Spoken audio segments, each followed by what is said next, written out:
Removing the COMAND display on the W221. Removal can also be done without removing the instrument cluster. If the instrument cluster is already removed, just remove the upper plastic trim.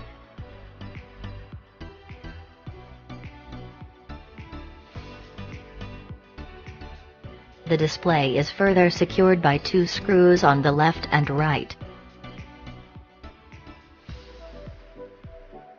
Only loosen these screws.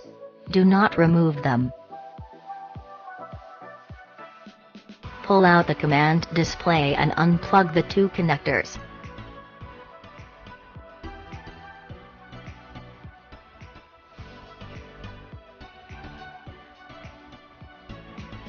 Now simply take out the display.